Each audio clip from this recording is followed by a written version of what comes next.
Hello and welcome to Beat 'em Up Wrestling. This is the March 11th AEW Salt Lake City, Utah review.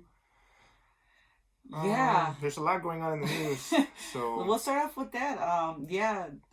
We were just, as we were watching Dynamite, we found out that Utah Jazz player came down with the coronavirus. And it's sad because they are in Utah today. So they are suspending the NBA season as of right now, due to the outbreak, trying to contain it. It was just hit that Tom Hanks and his wife, unfortunately, are suffering from that too. Hopefully they do better. Very well, quickly recover. Everybody that's getting this, hopefully, please you guys take are care safe. of yourself. It's rolling into the Kids' Choice Awards and Nickelodeon. And this brings us to our wrestling topic, which we're all here for, which is WrestleMania. The mayor of Tampa will be discussing with officials, and we might have a conclusion tomorrow if it's a go.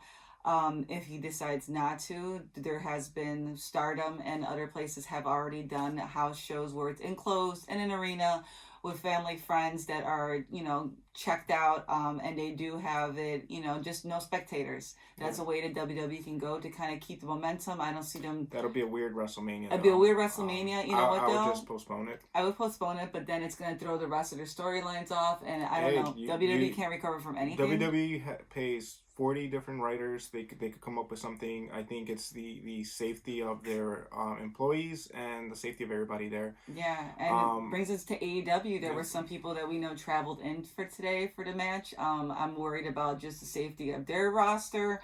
Yeah. Maybe they should limit the traveling with some of the people on their roster that do fight in different countries, do wrestle out there. Because this is becoming a thing. We went out and got some supplies, and we didn't really gauge how bad people were panicking already. Yeah, we just figured we would get some water or something. Just water, we're Hispanic, so we wanted to get some rice, we wanted the regular stuff. We were just like, it's not going to be that bad. It's a Wednesday. Let's just go. It was Wednesday, like at 4. Yeah. And, people are starting to panic. You can't find any disinfectant wipes. You can't find any hand sanitizer. Toilet paper is becoming a thing. People were fighting for water, which is kind of weird. This is. I mean, it was declared a pandemic, so we are living through a pandemic, and hopefully, the countries and the politicians come together and figure out a way. But for everybody out there that does watch us, just take care of yourself. Be thoughtful. Don't be stingy getting things out there. Yeah. It's not hitting us as young. Check on your elders. Check on your family members. See if they need anything. Don't visit them if you've gone somewhere too far. Just call. Leave the stuff in front of their house. Just be thoughtful and just be patient and just don't be rude. Right now, people panic, and the first thing they do is they get aggressive. Somebody works in a library. We deal with people all the time. And people have short tempers on the dumbest things. This is not dumb. This is something very serious. People are taking it serious. People are getting sick and people are dying. Yeah. So let's remember, let's just be respectful for those who are scared and those who don't take it as seriously. Disrespect the ones that do take it seriously. And hopefully it'll just blow over, and all you end up having is just being a little bit more conscious of how interconnected we are in this world. And we are actually one huge community. We are. Borders that we see on maps don't really exist in the real world because viruses affects everything. Viruses don't have nationalities. They don't need passports to cross. No racism, no discrimination for viruses. But we were talking about it because it's just something that's impacting wrestling and everything. And we were thinking about going to the Dynamite show in Milwaukee. On April 1st, and tickets are available still and things like that. We're probably just gonna gauge it. We're gonna gauge it. We're gonna wait till we're not too far from our house, so we're gonna play it safe. Shimmer has a show coming up. Yeah, Shimmer. We were thinking about that. So we're just gonna. It's at the end of the month, but keep my an mom eye lives on the with news. me. Yeah. So it's not more about us. We don't want to get it, but it's who we come in contact with that we could potentially hurt. Plus, there are online streaming sites to see some of these shows too. But just be safe. Be safe. All right, let's go into some AW. So it starts off with Cody and, of course, the Inner Circle, Ortiz. This was going to start off as a good match. We all know Ortiz and Santana are very good by separate wrestlers by themselves. Great tag team. And this was Cody's coming out to see after the whole Jake the Snake thing. He This started off very strong. I like the match. The match was good, but I think the stuff that happened with Lance Archer was kind of distracting. I think they could have premiered him a little bit better. It kind of it was a little underwhelming. Yeah, it didn't feel flat. He just walked out and sat next to Jake the Snake, and I mean it's awesome. Like for us, we got hyped when we saw him. Yeah, we wanted to see him. I thought about it and I was just like, there could have been better ways to bring out Lance, but I guess people were already figuring out that he was going to be the client. Yeah. So like that happens, and then the Inner Circle, of course, starts beating up Cody. Mm-hmm. Things escalate, and there was a little bit of, was there a promo before this about whose partner is going to be what, or Matt and Paige kind of get into it. Paige says his partner is going to be a surprise. But as everything's happening, mm-hmm. Things take place. Nick ends up getting attacked. Yeah. By the Inner Circle. So Cody wins, and then the Inner Circle have come up on the screen, and we find out that Nick Jackson has been beat up by the Inner Circle, and he's actually trapped underneath a garage door. Yeah. There's blood on his face. All the Elite run out there. All the Elite minus Hangman, noticeably not out there. Yeah.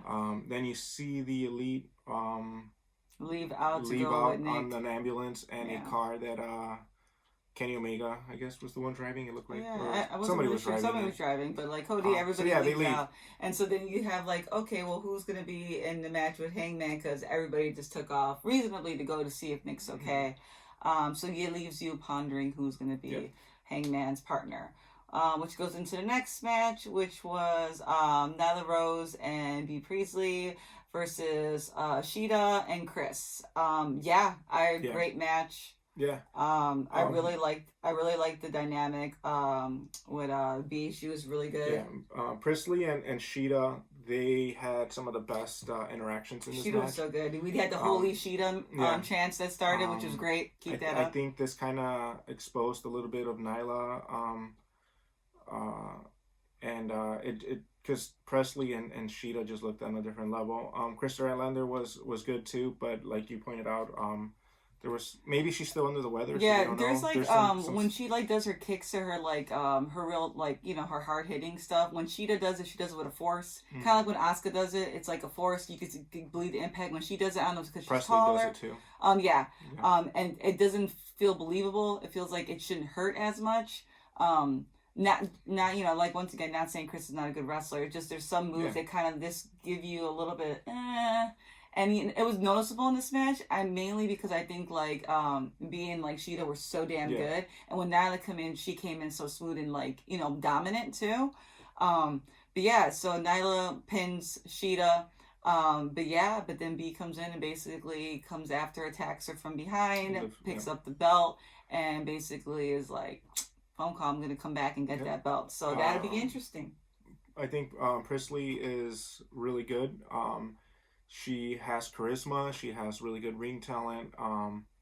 There was one spot in the corner where she kind of stumbled a little bit, but her and Chris worked it through. So, I mean, any match, if wrestling was real, you wouldn't be able to do everything smoothly because you have an opponent coming after you. Yeah, timing gets off. You get disorientated. But, you do get hit. But they were able to work through it. They didn't make it super obvious. So I like when wrestlers do that. When you have somebody else kind of help you cover up something. Like if you miss a step, then the other person uses that as a vulnerability of yours to attack you. And I liked how they played that out. The match was really good. Yeah. I can't wait for Presley to do some more stuff with AEW. Definitely. I know she is living in Japan, so it might be hard for her. Yeah. So once again, great match.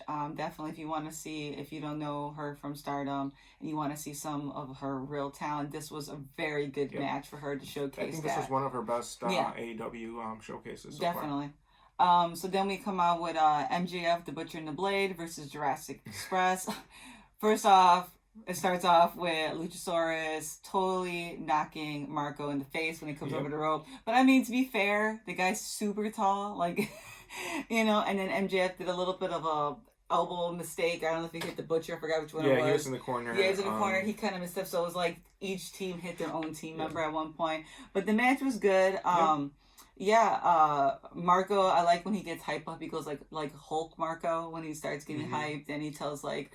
Jungle Boy is so good. Jungle Boy was so good. Like, he had the hot tag in, and he just went crazy. Luchasaurus was great, but I think Jungle Boy was the star of this match. And he's stealing scenes from these little parts of his matches, which is so good. And then him and Marco Stunt, like they do some unorthodox offense, which really helps Marco Stunt show what he can do. I'm glad the Butcher and the Blade finally get a win. Yeah. Because, MJF pins Marco, right? No, I thought he put him in a hole. No, he put him in a hole. Oh, yeah. Yeah, he put him in a hole. Yeah, Marco ends up tapping out. Yeah. So MJF wins through submission. MJF had his I Pin Cody shirt on just to get more shade. Yeah.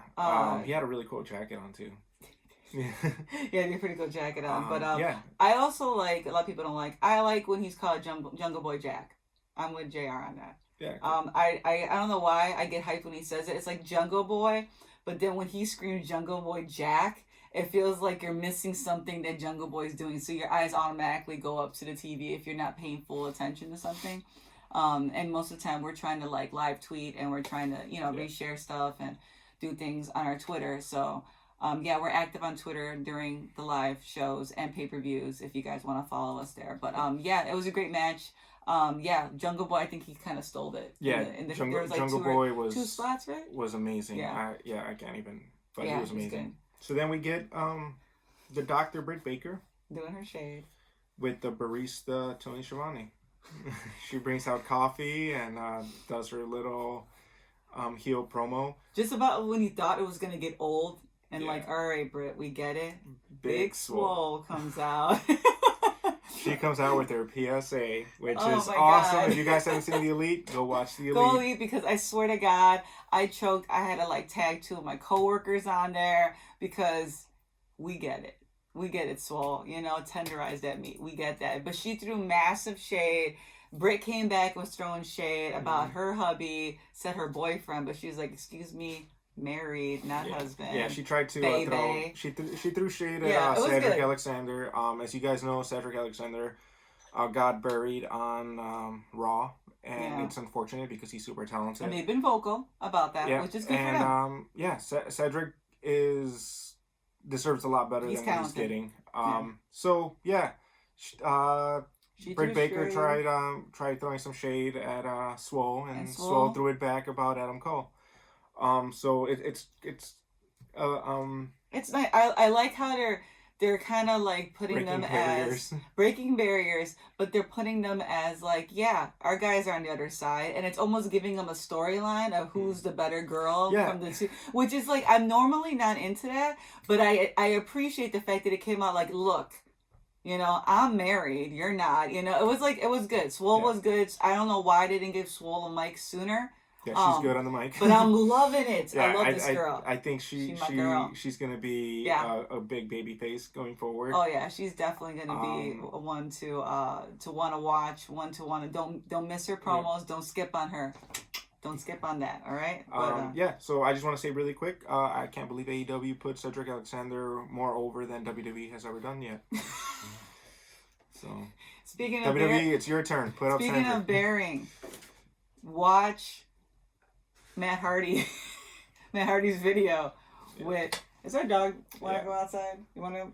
Is she good? Is she good? She should be our good. Dog is walking around. We locked her in her room with us. But, so the whole thing was the WWE buried kind of Matt Hardy, and in order for Matt Hardy to be free, people were like, oh, here comes the Bucks of Young burying Matt Hardy in order to free Matt Hardy. It was good. You guys gotta see it. Good promos. I like how they're connecting it. It's so good. I love Matt's storytelling. I almost don't want this to end because it's so clever. They only have one more episode. I know. It's so good though. It's so good. One more episode left for the Free the Delete, and then we're gonna find out what the plan is. Yeah, with the delivery. And it would be interesting because if Nick is going to be out as we're looking like he might be. Yeah, he wants. I think he wants to be with this baby. Maybe it's Matt and Matt team.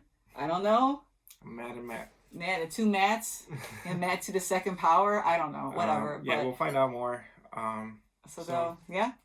That triangle comes in and makes their premiere against. They did this weird hand-holding thing, though. Did you see that, though? That triangle? And then they're like, hoo-ah, I don't know, he didn't say that, but, just like, they were holding hands. I didn't see Pac holding hands. Don't hold hands. It's not. Wash your hands. Yes, with... Keep your hands washed. But they did their death triangle thing. It was a good match. Really good match. It was way more competitive than I thought it was going to be. I think this was Joey Janela's highlight one. Yeah. One of his better matches that he's had since, I think, what was it, All Out, when he had the barrel match with Darby Allin? Yeah, he's kind of... Oh, no, the Kenny Omega match was probably... Oh, yeah, that was still probably better. But, this was a really good match for Joey Janela and Dynamite. Yeah, he was really feeling it. Everybody kind of sees that he's having a little issue. Mm-hmm. I think this match, he was really feeling himself, and it showed. It was his come-out moment again. And Private Party looked good. I was worried about them being on Dark too much, but they came out, and they didn't have a lot of missteps or anything on them, too. But man, I mean, what can you say? It's the Lucha Bros. Mm-hmm. And Pac. So I mean, like, they come out. They take the win, of course. Marc Quinn does a really good shooting star. This was just a really good highlighted match, and then of course. That triangle, they do the pin. Is it the submission? Well, they showcase the dead triangle, which is basically a 3-way submission hold, and and the Pentagon's like biting somebody, like Ray Phoenix is also biting, I guess. Yeah, I think that's just what they do. They bite people. Again, COVID-19, guys. Stop biting people. No, but they're tested. They're fine. So they're doing that. They're basically holding the submission, and then who comes out best friends with Cassidy. So we, that's where that's headed, of course, because of the whole, Pac and Orange Cassidy feud they had, and then Trent bucking up too. So they haven't really kind of resolved that. Yeah. So that would kind of be a thing that's gonna happen. Good match. Probably gonna be in Blood and Guts. Yeah. Definitely a good match. If you're a Joey Janela fan, definitely catch that one. They basically said after this match, the rules of the Blood and Guts match was 2 men enter the ring for a 5-minute round. Every 2 minutes, another participant enters the match. Once all 10 men are in the ring, in the cage, sorry, because it's going to be in the ring, but in the cage, the match officially finally begins once all 10 are in there, and then the winning team is determined by making any opponent submit or surrender. Yeah, so basically War Games. Yeah. So that was it for that. Then after that we get we get the promo. We get a promo. We finally get to figure out who's Hangman's partner, and one person we didn't see out there at that time was Dustin. Yep. Dustin's on fire. Dustin did not have his paint when Nick was beat up. Yeah, he did. And then all of a sudden he comes back with the paint, so everybody kind of starts cheering because they figured he's going to be the partner. And Dustin says he doesn't care what Adam Page has to say. He's going to go out there and punish the Inner Circle. Kick their ass. And he says, because we're both cowboys. Yeah, we're going to kick ass. He's like, I'm going to kick someone's ass and do cowboy shit. Yeah. Love Dustin. So then we get into the match. It starts off pretty well. It's Hangman's marquee is that he hasn't spoke to Dustin prior to the match, so there was like no communication, because you know how they always do that. He didn't refuse to. No, because Page's surprise partner was nobody. He was going to try to do the Darby Allin thing. Yeah, and we thought, it was he tagged him in. I mean, there's beef and stuff like that, but he's never really told Dustin he had beef with them, so I wasn't disappointed some people were. But no, he knew he had to get this done. My only disappointment about this is that when you say you have a surprise partner, it usually means either somebody's debuting or you're giving a push for somebody that has been underutilized. So that was my only thing, but it worked out. It worked out. It was a decent match. Jericho does he gets a beer and mocks Paige, and then Paige comes out, hits him, gets the beer, mocks Jericho. There's a lot of back and forth. Dustin does amazing moves. Hangman is doing good. Sammy had some good spots too. Jericho decided to be a cowboy by wearing a bandana and drinking beer. Yeah. So who?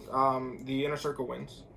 Oh yeah. Yep. The Inner Circle. No, they defeat Hangman and Page. It doesn't defeat Chris Jericho and Sammy. Oh. Okay.